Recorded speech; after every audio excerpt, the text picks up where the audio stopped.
golaha wakiilada Soomaaliland ayaa maanta ansixiyay xubno kale oo kamid ah golaha wasiirada ee xukuumadda madaxweyne Muuse Biixi Cabdi. wasiirada la ansixiyay ayaa warbixino kooban ka horjeediyay mudanayaasha golahaasi, waxaana ka warameen qorshayaasha horyaala ee ay doonayaan inay ku hagaan wasaaradaha ay xilalkooda hayaan. warbixinaha ay wasiiradu ka horjeedeen xildhibaanada golaha wakiilada Soomaaliland ayaa u dhacay sidan. waqti yaraan haysta xamniyada waxaan uga faa'iideysanayaa insha Allah inaan sharaxo qorshaha iyo hawlaha u yaala wasaaradda gaashaandhigga ee Jamhuuriyadda Soomaaliland. mudane gudoomiye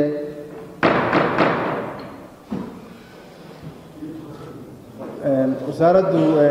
anigu waxaa la magacaabay digreetada dalka lagu akhriyo lagu magacaabay wasaaraddan xilka waxaan la wareegay 27 December intii wasaaradda lagu wareejiyay faan iyo barnaamij iyo meesha joogto iyo qaab dhismeedkeeda aan darso baan ku jiray anagoo halka marayna waxaan lagu wasaaradda waxa lagu xaalad dul keenay isna saddex hay'adood madax bannaan oo wasaaradda la hoos keenay taasoo iyana culeyskeeda ku soo siyaasay wasaaradda halkaas marka haddaan idinku istaajiyo wasaarad ballaaran weeye ciidamada qaranka Jamhuuriyadda Soomaaliya oo dhan baa hoos yimaada saddex ciidan oo kala duwan maxkamadaha militariga ayana hoos yimaada wasaarad baa xadooda aad u ballaaran tahay weeye intaas waxaan ku darayaa dhammaan oo ogtiin xaalad yar oo xagga bari ka jirtay baa jirtay in saaka ciidamadu dhammaan nabadgelyo iyo nabadsamad ku waabariisteen oo qarqarada jirin wuxuu iska jiraa oo abaabulo wala dareemaya laakiin alxamdulillah nimca ilaahay weeye saaka nabadgelyo ku waabariisteen taas waa taa wasaaradda waxa ugu horeeya markaan daraasad iyo tashi iyo xoraami sameeyay inaan dib u habeyn ku sameeyno maadaama culeyskeeda iyo baaxaddeeda hadda kordhay hay'ada qaybtood ka waaweyn inaan lagu soo wareejiyay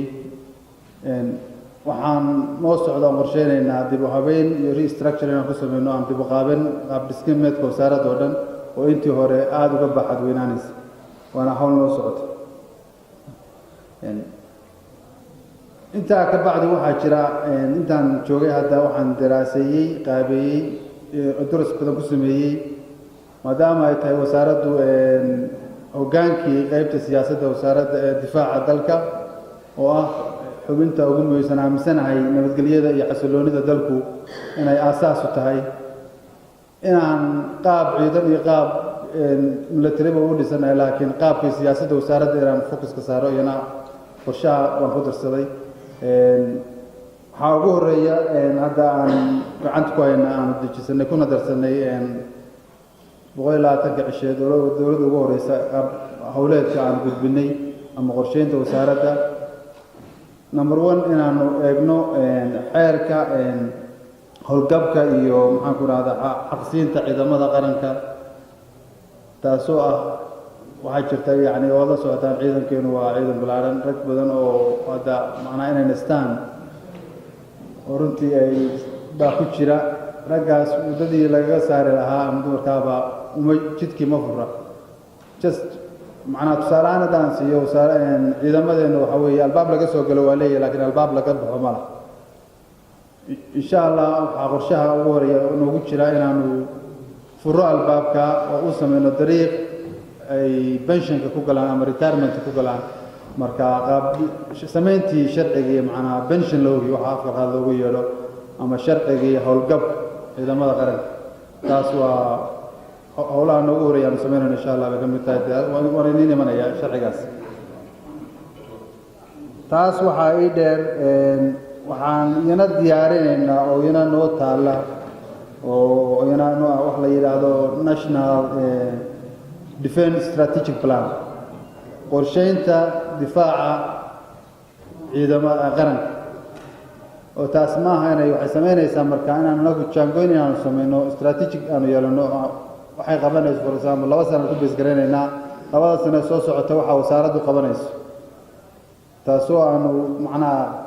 qayb u dursanayso wax target aanu yeelanayno insha Allah halkii iska shaqeey ahaan lahayd taasina waa adigu hawsheeda wax wada jira adigu 2018-2020 inaanu qorshe cad oo aan wasaaradda ku shaqeyso yeelano waxaa iyana jirta shaqaalaha wasaaraddu way isku xogaa qasan yahay wax kala habeen iyo ama maxaa la dhahaa waajibaadka shaqooyinka shaqaalaha wasaaradda iyada ruuxeeda inaanu kala jidayno kala cayinana qof kasta shaqadiisu waxay tahay dadku isku badan yahay waa la isku saaran yahay qaybtood intaan la sheekaystay oo durisay ilaa xaqiyaasha nadiifiyaasha ilaa qofka agaasimayaal ama agaasimayaal waxa way qaybtooda waxaa moodaa runtii macnaha mararka qaarkood waxa hawshoodu tahay inaanay aada u fahansanayn marka at least inaanu sameyno ugu yaraan inaanu dadka waxa waajibaadkooda shaqo waxaa laga filayo ama laga filayo inay qabtaan inaanu fahansino taana u jideynana waa shaqadii noogu jirtaa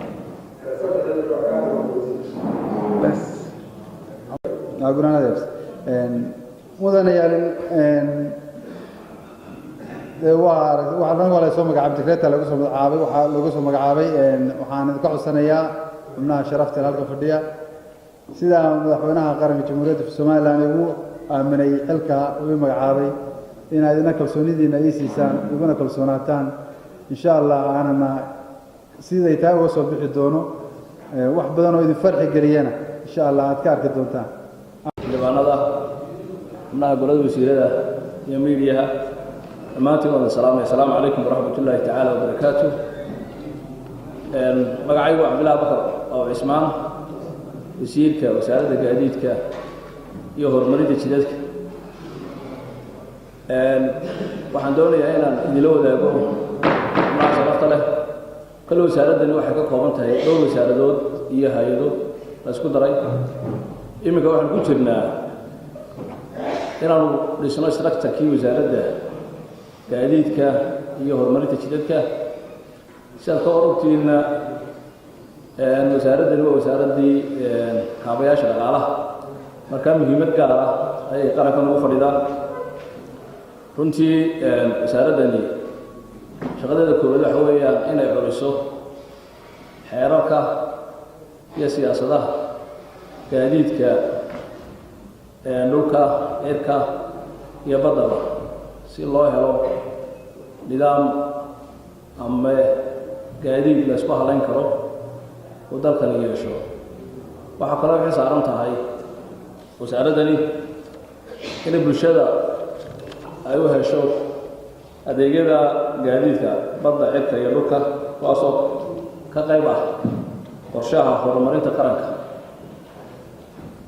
kale waxaan jecelahay insha Allah intaan joogno wasaaraddan inaan wax badan ku soo kordhino koow waxa kamid waxa ka ah inaanu samayno qorshayaal iyo siyaasado lagu hagayo halo yaqaano badqabka safety-ga iyo security-ga wadooyinka Soomaaliland sidoo kale waxaan jecelahay inaan ka qayb gelino halo yaqaano private sector-iska ina qayb ka noqdaan nidaamka wadooyinka Soomaaliland oo jecelahay inaan samayno siyaasadda loo yaqaano toll policy-ga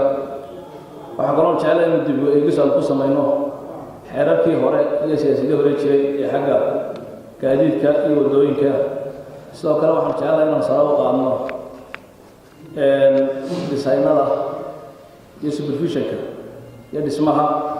iyo dayactirka wadooyinka lagu samaynayo insha Allah waxaan kaloo doonaynaa inaanu sare u qaadno oo aan dib u xoojino insha Allah ka dhigo mashruucyada oran jiray barbara morelo oo aan aaminsannahay inuu yahay furaha dhaqaale ee ugu weyn ee Soomaaliya leedahay dhammaan qodobada aan hore soo sheegay waxay alignment leeyihiin amba ay ku taxan yihiin waxa loo yaqaano NDP2 amba National Development Plan 2 Somaliland ee 2017-2022 iyo barnaamij siyaasadeedka xisbiga kulmiye ee 2017-2022 iyo higsiga ee Somaliland xagga horumarinta ee 2030 insha Allah wala kaliyo marka kale waxaan jecelahay inaan yar ka taabto waxyaabahan insha allah 5 sanadood soo socda inoo qorshaysanayna wax ka qabanno waxa gow ka ah dhamaystirka wadada Ceelgaabo Burco Ceelgaabo waxa kaloo kamid ah in la bilaabi doono insha allah wadada Boorama la cado waxa kaloo iyadana la dhamaystiri doono insha allah wadada wadooyinka inta ay noo socda sida Hargeysa Buuxa Hargeysa Beledweyne Dawbacad waxa kaloo kamid ah xagga wadada insha allah Hargeysa amba Cigaal International Airport iyo yeesho new terminal cusub sidoo kale in la dhiso airportka magaalada Burco sidoo kale dayactirin lagu sameeyo airportka Ceelgaabo Kalaas Caanood iyo Boorama insha allah waan soo koobayaa intaas baan jecelahay inaan ku soo koobo anagoo ilaahay la kaashanayna waxaan jecelahay bariga hore odayaashu waxay oran jireen waxaasan yeeli doonay waxaasan cuni doonaa lama yidhaahdo laakiin nidaamka cusub ee dowladnimadu wuxuu noqday inuu qofku yeesho hiraal uu wax sii saadaaliyo ilaahay waa la kaashan doona waxaan jecelahay howlaha intaan joognaan suurtagelino xildhibaanada sharafta leh waxaan ka codsanaynaa haddii la ka dhigo inay codkooda iyo kalsoonidooda raaciyaan بسم الله الرحمن الرحيم الحمد لله والصلاة والسلام على أشرف الأنبياء والمرسلين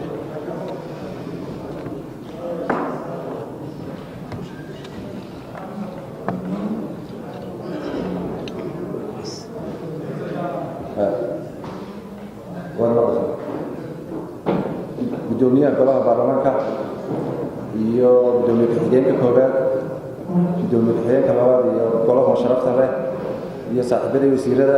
iyo akhyaarta kale ka soo qayb gashay waxaan leeyahay assalaamu calaykum waraxmatullaahi wabarakaatu aniga magacaygu waxa weeyaan maxamed axmed maxamuud cawad waxaan ahay wasiirka uu soo doortay madaxweynaha jamhuuriyadda somalilan inaan noqdo wasiirka wasaaradda horumarinta maalgashiga runtii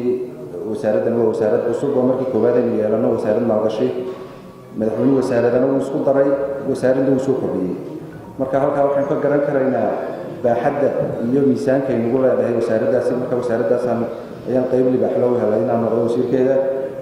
wasaaradda challenge-na way jiraan opportunity-na way jiraan challenge-ka koowaada jira waxa weeye wax la yegleelayo imikoo cusub oo aan dhisma hore ku jirin oo aan structure lahayn aan shaqaalo badan iga horeyn waxyaabahaas oo dhan waa challenge opportunity-ga ama waxyaabaha faa'iidada ku yeelanaysa waxa weeyaan geedka marka la beerayo haddii si fiican loo beero waxaa laga yaabaa inay si yar oo fudud oo kharash badan ku bixinayo u beeranto marka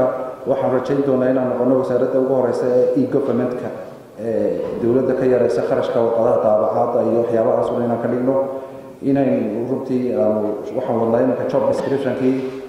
job description-kaas inuu yeedho shaqaalaha ku habboon ee runtii maalgashiga maxalliga ah iyo maalgashiga caalamiga bay noo soo jeeda inay noqdaan wasaaradda waxaan imika haldhignoo ah inaanu ka dhigno wasaarad meel soo jiidan karta maalgashiyaasha maxalliga iyo kuwa shisheeyaba wasaaradda waxaa iga soo horeeya xeerka adansixisaan xeerka maalgashiga shisheeye runtii waan akhriyey qodobo way iga soo baxeen oo galdololooyin yaro leeyahay runtii amedmed baan kusoo samayn doonaa insha allah golaha wasiiradan soo marin doonaa idinkuna saas waxaan rajayn doonaa inaad nala qaban doontaan oo nala ansixin doontaan insha allah xeerar kale oo badan oo uu ka mid yahay kii maxalliga ahaa uu ka mid yahay kii public partnershipkii iyo microfinance waxaasoo dhani way noo qorshaysan yihiin inaan biidni illah aan soo dalaaf karayno aan idiin soo gudbino insha allah wasaaraddani waxay noo soo kordhin doontaa badanaa waxa mushkilada aynu hortaagan dalka waxa weeye waa shaqa la-aan iminkana way noo kala cad yihiin shaqa gelinta iyo shaqa abuurka wasaaradaheeni way wada buuxaan muxuu ahaa shirkadihii localka ahaa aynu lahayn dhammaantood waxay shaqaalo qaadan karaya way qaateen meesha qura ee aynu shaqa abuur dhalinyarteenna soo qalin jebinaysa shaqooyinka u diyaarkii aynu ka abuuri karnaa waa inagoo maalgashiga localka ah iyo kaasheeyaba xoojina maalgashiyaashu badanaa saddex xun bay eegaan waxay eegaan riski assessment dalkaasi nabad ma yahay siyaasaddiisu stable ma tahay alxamdulilah taa waynu ka wada markhaati baynahay qodobka labaad ay eegaan waxa weeyaan legal framework-ka waddanka shuruucdiisa maalgashi ma ilaalinaysaa qofka maalgashiye ahaa investorka ma soo dhaweynaysaa xoolihiisa may ku qabsanaysaa waxaan u malaynayaa shuruucdaas oo dhan waynu ka wada shaqayn doonaa biidni illaahi tacaala marka waynu ka dhigi doonaa qodobka saddexaad waxa weeyaan resourceka khayraadka dalku leeyahay bay soo eegtaa runtii waynu ka wada maragbaynu ka wada nahay in dalkeenu uu yahay dal khayraad ilaahay ku manaystay mowqic istiraatiiji uu leeyahay wadamo jaaro oo aan dekado lahayn oo la jaarnahay waxaasoo dhan dalkeenu absolute advantage buu ku leeyahay rajadu way fiicantahay idinkoon weli kalsoonidiina ay siin haddana shirarkan galay imaka way badan dhammaantood dad badan oo danaynaya oo ajaaniba u badan oo wadamada adduunka kale ah oo dhammaantood u diyaara inay maalgashi sameeyaan ayaa inala joogay imaka oo kula la galay marka rajadu way fiicantahay biidni illah haddii qaarinoo suurta galaan biidni illah shaqo abuur badan baynu heli doonaa imaka dhibaatadeen la tacaalayna waxa weeyaan sixir barar ama shilinkeenii hoos soo dhacay waxaynu wax kaga qaban karnaa lacagaha aynu ku tuhmayno inay dadkeenna ganacsatadii ay kaydiyeen inay maalgashiin haddii kalsooni badan ay naga wada helaan inay maalgashi samayn karaan iyaga lacagtoodaasi u kaysanee lacag u dhali karto inay waxyaabo badan oo imaka lacagtu dibadda inooga baxdaa saynu wada garanayno marka lacagta dibadda inooga baxaysa saynu joojin lahayn waa inagoo maalgashi samaysana oo runtii isku kashana oo wax soo saar badan yeelana taasna waxay noo suurtagelin doonaa biidni illaah maalgashi waxaanu mudnaanta badan siin doonaa mudnaanta waxaynu siin doonaa biidni illaah dadkeena lacagta le ayaynu runtii odhan doonaa ka faa'iidaysta intaynaan shisheeye green light-ka siinin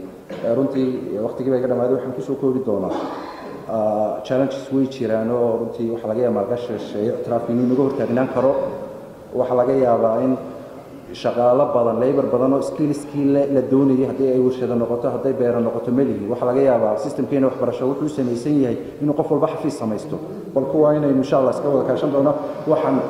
kalsooni ku qaba oo mudanayaasha ka wada codsan doonaa inay kalsoonidooda ay siiyaan sida madaxweynuhu ku socda idikuna aad ugu garab gashaan waanad mahadsantiin wasalaamu calaykum waraxmat ullahi wabarakaatu الحمد لله رب العالمين والصلاة والسلام على رسول الله وبعد شبدونك قولها وكيلة xubnaha golaha wakiilada saxaafadda marti sharafta qaaliga ah ee xagga dambe fadhida iyo dhammaanba wasiirada dhammaantiinba mar labada asalaamu calaykum waraxmat ullahi wabarakaatu salaan kadib horta waxaan ilaahay ka rajaynayaa aayadihii qur-aanka ahaa ee inuu akhriyay xildhibaanku ee ku soo dhammaanayay innahu kaana daluuman jahuula iyo xilqaadiddaa in ilaahay subxaana wa tacaala dhammaanteen baynugu asturo oo aynaan noqonin kuwo dulmi sameeya iyo kuwo jahli ku takrifala midna aynaan noqon ilaahay baan ka baryay dhammaanteenba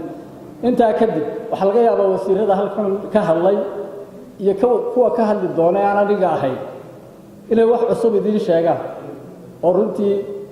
waxna aad ka ogtiin waxna aydaan ka ogeyn laakiin aniga magacaygu waa maxamed xaaji aadan cilmi waxaa madaxweynuhu sidaa ogtihiin ba ii magacaabay wasiirka wasaaradda xidhiidhka golayaasha iyo arrimaha dastuurka xidhiidhka golayaasha iyo arrimaha dastuurka labaduba waa laba qodob oo idinku maxaan dhahay runtii mas-uul ka tihiin ama aqoontiisa iyo maxaan dhahay iyo ku tacabkiisaba aad leedihiin halkana aad soo gaadhsiisiin sidaa daraaddeed dee anigu dastuurka wax badan idinka sheegi maayo iyo xidhiidhka golayaasha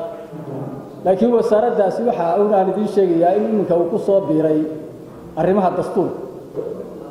dastuurkuna uu yahay asadka ay ummaddani leedahay iyo qarankan ee uu ku kala socdo ee dhammaantiiba saamayn ku wada leh wasaarad kasta iyo maxaan ahay hay-ad kasta iyo qof kasta oo somalilan dara saamayn ku leh sidaa daraaddeed miisaankiisa leh lagu kala socdo u baahan inuu ahaado wax la dhowro oo la ilaashado sidaa daraaddeed insha allahu waxaan anigu rajaynayaa oo brograamka iyaga ah maadaama ay idinku tihiin udubdhaxaadkii waxa weeyaan sharci dejinta in wasaaraddu ahaato mid tala wadaag dhow iyo wada tashi buuxa leh golayaasha sharci dejinta iyo waxa weeyaan xukuumadda si ay si habsami ah hawlaheenu ugu socdaan sidoo kale waxaan rajaynayaa waxaan idinka mahad celinayaa muddadii koobnayd kala fadhigan iminka aad joogteen aan u maleynayo 20 casho inaanay ka badnayn xeerarkii badnaaya aan ansixiseen taana runtii aad iyo aad baan idinku mahadcelinayaa waxaan kaloo idinku mahadcelinayaa documentskii aan idin soo gudbinay wasiiradan 330 documenti oo runtii isagana si hufan oo degdeg ah runtii uga hawl gasheen waan idinka mahadcelinayaa waxaan kaloo rajaynayaa shirarka maxaa dhahay xeerarka golayaasha hor yaalla oo maalinta aanu tiro koobnay 17 ahaa iminkana aan rajaynayo qaar badanna aan ansixiseen inay kuwa kalena sidaas insha Allah ay u degdegi doonaan si ay u hawl galaan oo wixii ay ugu tala galay waajibaadkoodii lagu fuliyo taana waan rajaynayaa insha Allah waxaan kaloo rajaynayaa in maxaan dhahay aynu tiro koobno xeerarka yaalla golayaasha waxa weeye xeerarka aan weli la curin ee dastuurka ku qeexan sidii loo dhameystiri lahaa xeerarkaas oo runtii badan inta aan ka ogahay anigoo la tashaday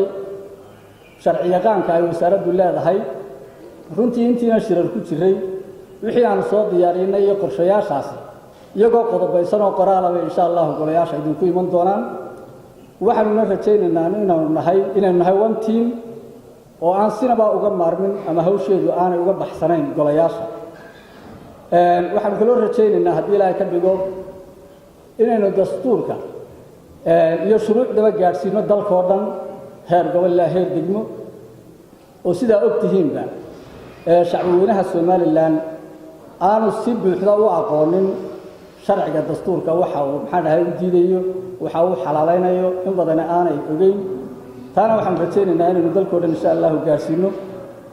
cidda garwadeenka noo ah nagala shaqaynaysa aanu aad ugu rajo weynahay inay naga caawin doonto wax naga tari doontana waxa weeye ragga wajuuhdan qaaliga ah horteeda fadhida iyo inta riga maqan weey waxaan rajaynaynaa hadii Ilaahay ka dhigo wixii anaga nagu beegan haddaanu nahay wasaaradda xiriirka golayaasha iyo arrimaha dastuurka waxaan xuduunaha u dhaxaynaa golayaasha xeer dejinta iyo xukuumadda iyo hay'adaha kale ee xeerasha soo curiya dhammaantoodba waxa weeyaan xeerarkaana soo mari doona aan dhaxdoon nahay inaan si hufan u eegno una dedejino inaan u gudbino channelka ay ku socoto ee marka xeerarkaas ay ku socdaan waxaan rajaynaynaa haddii Ilaahay raalli ka noqdo inaynu aad iyo aad baa u mahadsantihiin wasalaamu calaykum waraxmatullahi wabarakaatu baarlamaanka saxaafadda iyo martida sharafta leh iyo saaxiibaday wasiirada aan wada soconay assalaamu calaykum waraxmatullahi wabarakaatu horta waxaa la ii igmaday 3 wasaaradood oo kala gedisnaa markii hore waa hawl ballaaran sida wasaaradda kaliya haatee marka aad hawsheeda qabato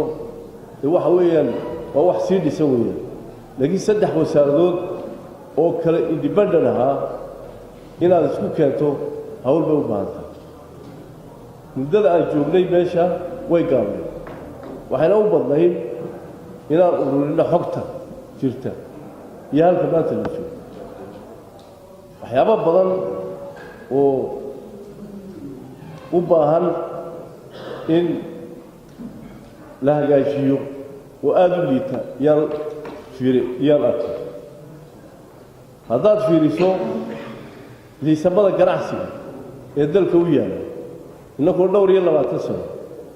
dawladahay boqolkiiba 25 maaha waxa dakhli ummaddu ka helo liisamo waxaa jira iska baahsan oo wasaaradda ku kala dhex daatan iyo liisamo boqolkiiba 50 ka badan oo aanan gacanta ganacsiga ku jirin oo aanan laysan lahayn waxyaabahaasi waxay u baahan yihiin in laga hawlgalo waana dardargelinaynaa oo reer guddi baan u saaray 6 gobolba ka kaambeyn ku qaada oo dadka aan liisanada hayna aad ku faraha badan dawladii baa mustari maahin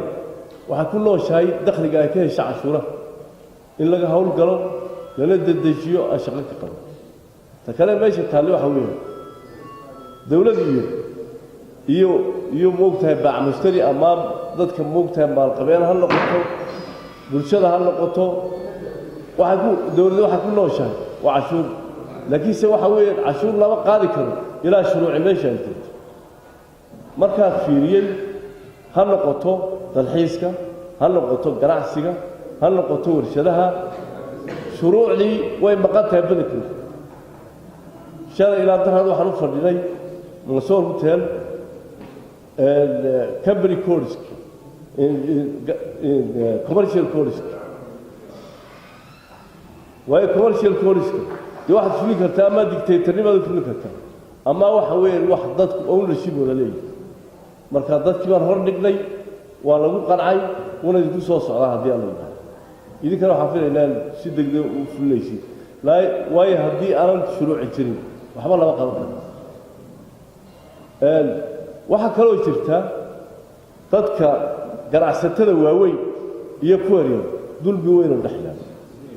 marka waxaan ku dadaalaynaa inaan kala xadayn aan samayno moogtahay ganacsi ummaduhu ama waxbay diraan xoolo nool iyo waxbay diraan ama servicekan iyo moogtahay laga hela dalxiiskeenu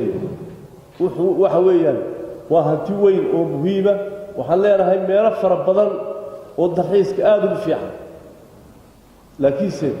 lagama shaqaynin development dhanbaa laakiin baan meel dhawey tegey xoolii baa dhex daaqaya dadkii baa dhex socda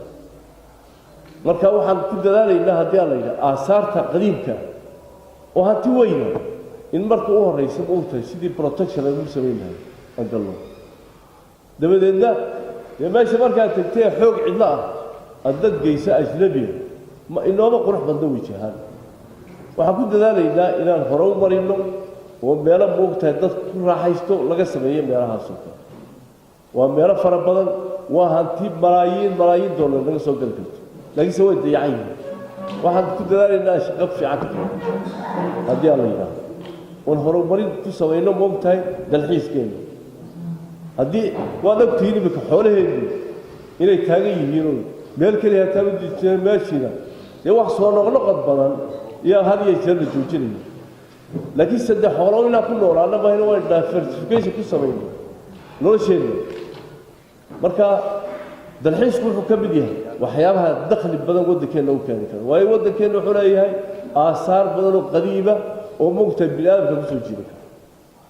xagga warshadaha markaan eego waxa weeyaan warshaduhu magaalooyinka ku dhex daadsan yihiin waxaan ku dadaalaynaa inaan abuuro manaadiq u gaara oo warshadaha looga saaro magaalooyinka waayo caafimaadka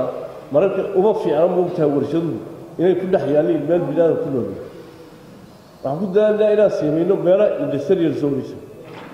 aanan ilaalinana dhibaatooyinka deegaanka warshaduhu yeelan karaan waayo caafimaadka waxbay yeeli karaan waa in laga hadlaa waxaa intaa ii raaca waad ku mahadsantihiin yeelisaa noo yeedheen waktigan inaan soo gaabiyo weeyaan waxaan idinka rajaynayaa inaad sidii madaxweynuhu igu gartay inaad moogtahay boosiga qabto inaad idinkuna ku raacdiin waad mahadsantihiin waraxmatullaahi wabarakaatu magacaygu waa cabdiraxmaan cabdilaahi faarax gurbarwaaqo waxaa la ii magacaabay wasiirka wasaaradda warfaafintu waxay ka mid tahay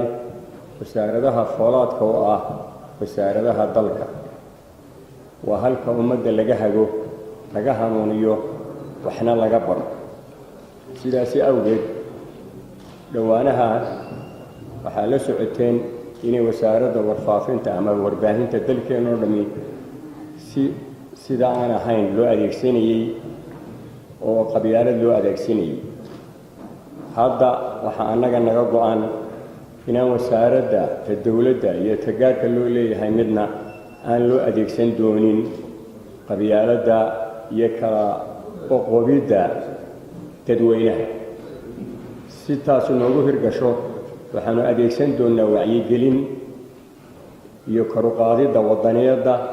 iyo isjacaylka iyo isu soo dhowaanshaha bulshada koona ilaa koona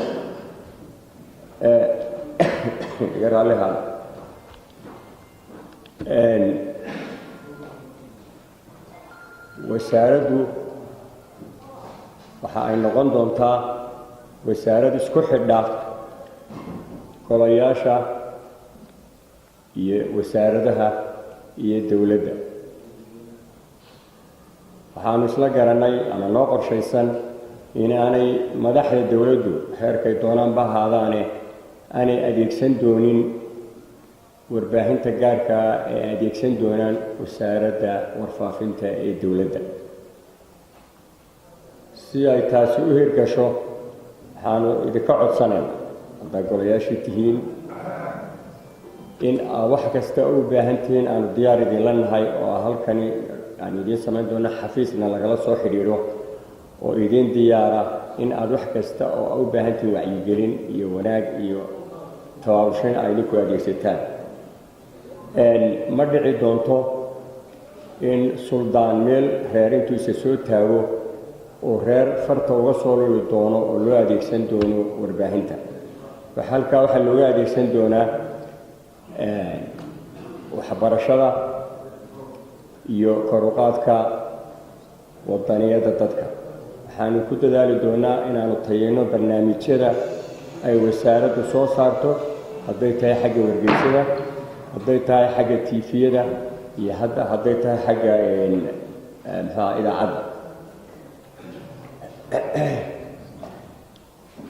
waxaa dhici jirtay in weriye wax sheegay in la xidho, taasina ay keeni jirtay in ay sumcaddeenna kor u qaado oo dibadda la yidhaha weriyaa la xidho. waxaa noo qoondaysan inaanaan aanaan la xisaabtamin weriyaha, laakiin aanu la xisaabtanno nimanka agaasimayaasha tiifiyada iyo mulkiilayaasha iyo editirada wargeysada iyo niman kale. sababtu waxa weeyaan editorka ayaa ka mas-uula hadallada ku soo baxaya wargeyska, agaasimaha ayaa ka mas-uula waxa ku soo baxaya tv-ga. sidaasi daraaddeed waxaanu la xisaabtami doonaa editorka oo isagu noqonaya ka mas-uulka ka ah inanka wariyaha ee ceerigaabo ama burco ka soo diray ama boorame ka soo diray warka. mas-uul kama aha, waxaa mas-uulka ah ninka editorka ee oggolaaday in warka fidmada ah dadka loo sii daayo ee dadka la isku diro. sidaasi daraaddeed waxay noqon doontaa isbeddel weyn oonu ku samayn doono iyada oo aanan caburinaynin warbaahintii ama xorriyatul qowlkii, hase yeeshee loo samayn doono soohdin aan laga tallaabin oo noqon doono mid lagula xisaabtamo agaasimayaasha iyo editoriska iyo nimanka wargeysyada iskale.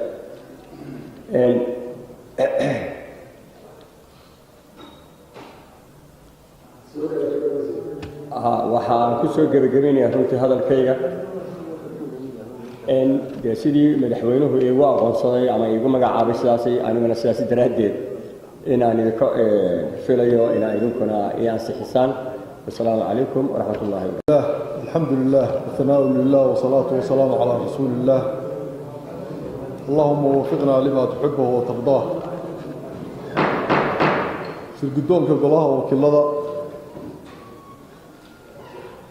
xubnaha iyo xildhibaanada golaha wakiilada ee halkan fadhiya sharafta leh, saxaafadda, xoghaynta, marti sharafta, dhammaantiin assalaamu calaykum waraxmat ullaahi wabarakaatu. waxaan ku faraxsanahay inaan halkan idinka soo jeediyo qorshaha sida dee dastuurku sheegayo, qorshaha wasaaraddeeda iyo waxaanu ka dabacsannahay wasaaradda macdanta iyo tamarta. waxaan ahay wasiirka wasaaradda macdanta iyo tamarta. marka ugu horeysa waxaan lagu baraarujinaya waxaa la hubaa inaan waddanku ku noolaan karaynin cashuur labadaa dekedood, dekedda berbere iyo tabawa jaale ka soo baxda ee uu waddanku u baahan yahay wax soo saar iyo wax la diro. arrinkaasi arrin hawl yar si yar lagu helayo maaha, waa xil weyn oo na saaran haddaanu wasaaradda macdanta iyo tamarta nahay, oo laga filayo inaynu waddanka wixii obacdiisa ku jira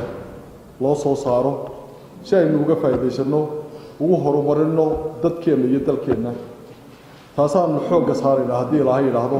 ilaahayna aanu ka baryaynaa inuu nagu guuleeyo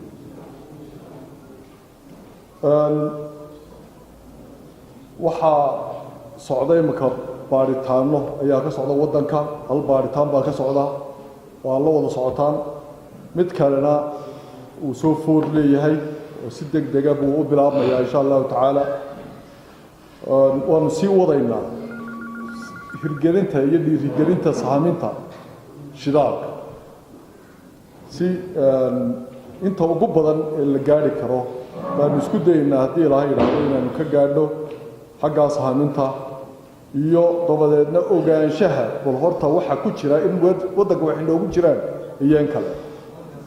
taasaa horta muhiima taasaanu xoogga saaraynaa inaanu ka gungaadhno haddii ilaahay yidhaahdo inaynu ogaano waddankeenna in khayraad ku jiro inoogu filan oo la soo saari karo xagga shidaalka xagga macdanta waxaanu iyadana rajaynaynaa oo aanu xoogga saaraynaa in iyadana sida ugu badan loo sahamiyo waxaa xaqiiqo ah oo runtii dee loo badinayaa waddanka in macdan badani ku jirto laakiin ay dayacan tahay oo xog badanna aan laga haynin iminkana si yar oo aan naf lahayn oo teelteel ah oo aan waddanka waxtar weyn u lahayn loo isticmaalo waxaan isku dayaynaa haddii ilaahay yidhaahdo inaanu taa habayno annagoo la kaashanayna mas-uuliyiinta halkan fadhida ee ah baarlamankii dadku soo doortay annagoo la kaashanayna waxaa ka warhaysaan in meelaha qaarkood macdano yaryar iyo waxyaabo yaryar laga qodo oo si ma garanaysaa aan cilmiyeysnayn oo aan waxtar weyn waddankana u lahayn degaankana u lahayn ay ma garanaysaa loo wado waxaanu jecel lahay dee dhaqankeennana waynu ognahay waxaynu hore waxaanu u naqaanay maaha waxaynu hore u soo marray maaha si aynu uga faa'iidaysano macdanta iyo khayraadka dhulkeenna waxaanu jecel lahay inaynu xoogga saaro sidii aynu mujtamaceenna iyo degaanadeenna iyo ummaddeenna uga faa'iidayn lahayn una fahansiin lahayn in waxtarka weyni uu ku jiro in si cilmi ah oo waxtar leh oo mug leh macaadinta loona baadho loona soo saaro is-hortaagyaa imanaya islaamika ka warhaysaan meelaha qaarkood aad baa loogu yaacay waxaanu isku dayaynaa inaanu xakamayno oo wax dadka anfaca iyo dalka anfaca iyo degaanka ba aanu laga gungaadho laakiin ku iman mayso siyaabaha qaarkood ee imankaba aad ka warhaysaan ee ay u socoto taasaanu xoogga saaraynaa in la nidaamiyo sahaminta iyo wax soo saarka labadaba annaguna waxaan idinka codsanaynaa waan idinka codsanaynaa mudane guddoomiye iyo mudanayaal inaad arrinkaa wax nagala qabataan wacyigelinta ummaddeenna la ysku wada tiirsado sidii wax waddanka looga soo saari lahaa aynu isu kaashanno haddii lahayba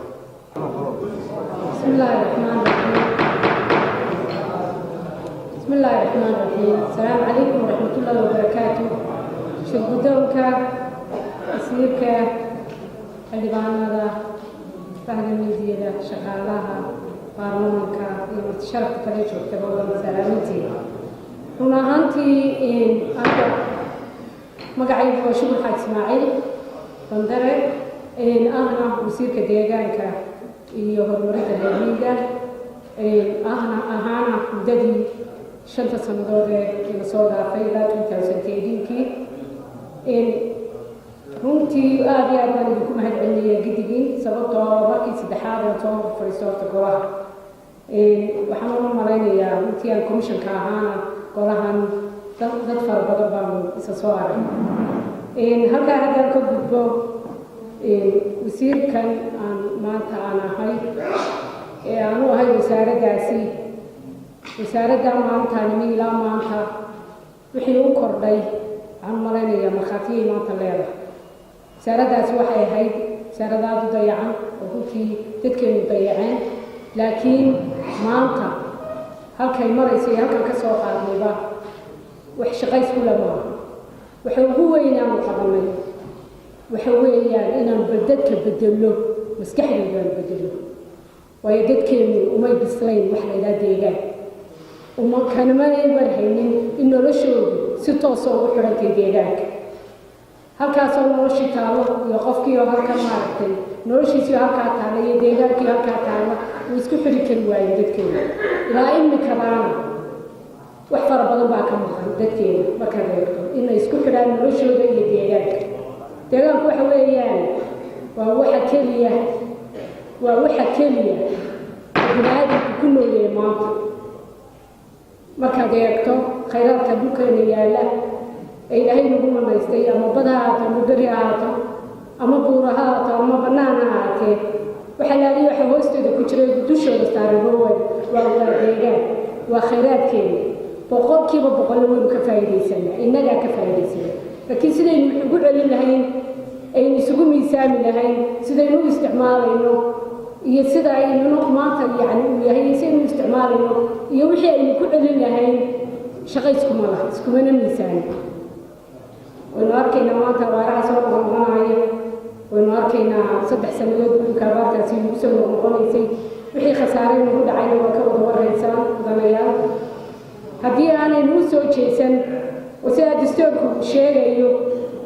qodobka 18aad farqada koowaad iyo labaad baa sheegaya bulshada waxay u baahan tahay inay ku noolaato deegaan saliima ummadda reer Soomaaliyeed inay ku noolaato deegaan saliima haddii aanaynu ka wada shaqaynin gadigeen oo aanaynu weli wada jeesan deegaanka maanta baabay soo celin kari mayno maanta wuu baabaasan yahay annagu wax fara badan intii ka qabana oo isnidu waa ka qabateen hadday tahay inaanu dadkii wacyigooda kor u soo qaadno hadday tahay waxa laali wixii baahi ee adeega ahaa ama gurigii xafiisadii loogu shaqaynayay staafkii u shaqaynayay waxa laali wixii hoos yaalay ee qalaba from corner to corner saddex region mooyaane 10 region ee kala maanta way haystaan iyo wada cusub oo barnaamijyo waxa kaliya maanta u baahannahay waxa weeye in loo helo dhaqaale xaalifka lagaga shaqeeyo lagu soo celiyo seerayaashii daaqeenu ku soo ceshino biyaha ku qabsano maanta dugdugaya dhulka dirgeer noqday aynu ku hagaajisan lahayn waxaynu u baahannahay inaynu hoos u eegno bacda maanta waddanka kharibtay ee dikreetooyinka ka soo baxeen ee ku soo noqdoontay marka waxaynu u baahannahay inaynu hoos u eegno dhirta maalin walba go'aysa iyo dhuxusha maalin walba taagan ee demand kala jiro supply dina jiro demand kala jiro supply dina jiro iyadoo idinkoo mahadsan iyo wasaaradii ku shaqada lahaaba ay runtii cashuuraaf badan loo sameeyey haddana aad arkaysaan bulshadeena siday maanta u isticmaalaysa halkan dhuxushii dabadiina looga soo sheegay waxaan kusoo gabagabeynayaa idinka codsanaya mudanayaal deegaanka maanta dalkeenu isuma miisaanin sidaynu u isticmaalayno khayraadkeena iyo sida aanaynu waxba ugu celinaynin isuma miisaana taasina muddo dheer inahayn mayso haddaanu u soo jeesan idinkaana waxaa ka tihiin ragga midida ama dumarka midida gaadaabkooda ayaa tihiin maanta waxaan idinka codsanayaa ana aad iyo aad idinka codsanaya waxaan aad idinka codsanayaa mudanayaa u soo jeesataan oo deegaanka wax nagala qabataan ama wacyigelintiisa ha ahaato oo wareegtaan oo dhulka martaan oo dadka u sheegtaan iyo in wixii lagaga shaqayn lahaaba aan nala doontaan haddii aan la yidhaahdo aad iyo aad baan idinku mahadsantihiin والصلاة والسلام على سيدنا نبينا محمد خاتم الأنبياء والمرسلين سيدونك xubnaha golaha baarlamaanka mudanayaasha marti sharafka baada saxaafadda dhammaantood waxaan ugu salaamayaa salaamta islaamka assalaamu calaykum waraxmatullaahi wabarakaatu anigoo ugu dambeeyey bana waan soo koobayaa maantayda annaga wasaaradda aan joogo wasaaradda dhallinyarada ciyaaraha dadka oo dhan fuyuu yar bay u haysteen inay wax yar tahay oo kooban bay u haysteen hase yeeshee waa wasaaradda guri walba joogta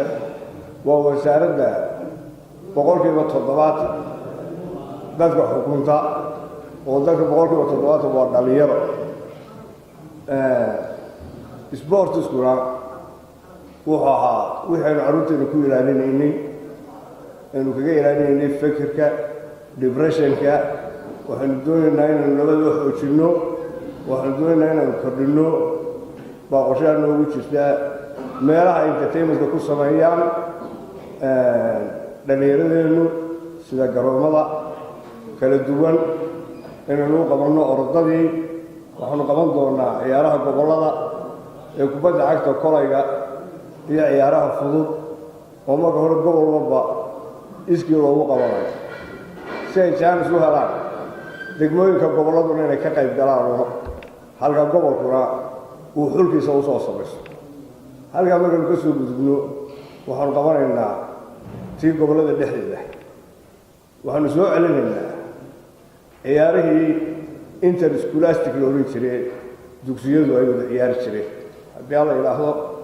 waxaanu kaloo samayn doonaa iminkana aanu ku jirna annagoo iska kaashanayno wasaaradda educationka inaanu samayno dib u soo celinno xiisaddii dhammaantiin aa soo wada aragteen markaynu ardada ahayn ee la odhan jiray physical education BE si ay u helaan firfircooni inamadu waxyaaba badan ba iska jira xaafadaha waxaa lagala imanayaa meelaha depression wax walba inay xiisaddii sameeyaan BE-da si ay si wanaagsan iyagoo fresh ugu dhigtaan taa dirba waanu gallay waxaanu diyaarin doonaa siyaasadda dhallinyarada iyo siyaasadda ciyaaraha waxaanu kaloo qaban doonaa idinkala doonaynaa in cid walba nagala shaqayso waalid iyo baarlaman iyo qof walba si aynu ugu tabci lahayn dhallinyaradeena waxaanu xooga saari doonaa inaanu u samayno youth centers ay isku yimaadaan iyagoo isku aqoon wadaarsi ku sameeyaan iskuna wacyigeliyaan waxaanu samayn doonaa wacyigelin joogtaa oo xagga diinta xagga educationka in lagu dhiirigeliyo in sportiska lagu dhiirigeliyo si loola dagaalamo tahriibta rabshadaha finanska dee dhalinyaradu ay samayso iyo balwadaha waa inaynu carruurteenna ku dadaalo weeyaan siyaasaddayadu cid walbana oo la garabsanaynaa nasiib wanaag xaggan anigu dowladdan aan ka tirsanahay waxaa la geliyey first priority meel wanaagsan baa la keenay wasaaradda waxaynu inagu qabsan karnay de waa taqaanaa oo dhaqaaleheennu halkanu soo maraa idinkaa u baasgareeyo miisaaniyaddeennu waa ogtihiin albaab walboo kalena inaanu u garaacno waanu diyaar u nahay shalayba waxaan ka imaanu dee laascaanood waxaanu soo furnay garoonkii aad wada arkayseen aniga ciyaartooyga ahaa cabdi bile cabdi marka annaga waxa weeyaan qorshaha iyagu inaan dhallinyaro baanay sidaan ahaan waxaanu kaloo samayn doonaa inaanu barro xirfado lagu shaqayso ma aha shaqadii laakiin waa xirfaddii lagu shaqaysana qofku markuu xirfadda helo shaqo waayi maayo halkaada waxaa iga soo eegayaa kalaasmeydkaygii naasir xaaji cali shire halkan waagii aan annagu iskuullada ka baxnay waxaa leeya waxay technicalka ahaa cid shaqalayna kuma jiray secondary-ga shaqada sidaa aawadeed waxaanu ku dadaali doonaa inaan xirfado barro dhallinyarada. Assalaamu calaykum waraxmatullahi